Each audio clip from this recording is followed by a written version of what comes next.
সকলো ভালে আছে নিশ্চয় ভালে আছে কাৰণে আহিছে আজি বিহু চাবলৈ হয় নে নহয় বহুত বহুত ধন্যবাদ আজি মোক চাবলৈ বুলি আহিছে আপোনালোকে সহযোগ কৰিবলৈ আহিছে বহুত বহুত ধন্যবাদ জ্ঞাপন কৰিছো আৰু প্ৰথমে উদযাপন সমিতিৰ সমূহ সদস্যলৈ ধন্যবাদ জ্ঞাপন কৰিছো আপোনালোকৰ মাজলৈ নিমন্ত্ৰণ জনোৱাৰ বাবে আৰু ইমান সুন্দৰ এটি অনুষ্ঠান আয়োজন কৰাৰ বাবে আৰু লগতে অসমীয়া নৱবৰ্ষৰ উল্লেখ জ্ঞাপন কৰিলো ৰঙালী বিহুৰ উল্লেখ জ্ঞাপন কৰিলো আৰু সকলোৰে সহযোগ একদম শেষলৈকে বিচাৰিলো এইখিনিতেই আমি গেৰুকাবাৰী ৰঙালী বিহু বিশ্ব উৎসৱ উদযাপন সমিতিৰ তৰফৰ পৰা আমাৰ আজিৰ মুখ্য আকৰ্ষণ দীপশিখা বৰাক এখনি ফুলাম গামোচাৰে সম্বৰ্ধনা জনাব আমাৰ উদযাপন সমিতিৰ যুটীয়া সাধাৰণ সম্পাদক জয়দীপ ৰায় তেখেতক এখনি ফুলাম গামোচাৰে সম্বৰ্ধনা জনাবলৈ অনুৰোধ জনাইছোঁ লগতেই আমাৰ উদযাপন সমিতিৰ তৰফৰ পৰা এখনি স্মাৰকেৰে ধন্যবাদ তেখেতলৈ আমি উপহাৰ আগবঢ়াম আৰু এই উপহাৰতে আগবঢ়াইছে আমাৰ সভাপতি উত্তম ৰায় নমস্কাৰ শ্ৰদ্ধা ৰায় এয়া আপোনাসৱৰ সন্মুখত আমাৰ মৰমৰ শিল্পী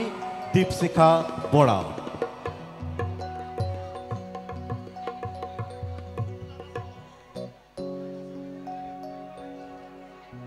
আৰু প্ৰথমে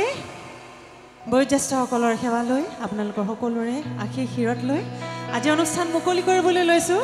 আৰু অনুষ্ঠান আৰম্ভণিতে এটি খুব মৰম লগা অসম দেশৰ মাটিৰ গুণ থকা এটি গীত আৰু গীতটিত কণ্ঠ নিগৰাইছিলে আমাৰ সকলোৰে মৰমৰ সকলোৰে শ্ৰদ্ধাৰ শান্তাউজীৰ বাইদেউ আৰু সেই শান্তাউজীৰ বাইদেউৰ কণ্ঠৰ এটি গীতেৰে আজি মঞ্চ মুকলি কৰিবলৈ লৈছোঁ সকলোৱে সহযোগ কৰিব পাৰি আৰম্ভ কৰিব পাৰি ন চিঞৰবোৰ ডাঙৰকৈ দি যাব এইফালে খুব ধুনীয়া ধুনীয়া ছোৱালী আছে ছোৱালীবোৰ থাকিলে ভাল লাগে উৎপাতটো বেছি হয় ন ঠিক আছে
বহুত বহুত ধন্যবাদ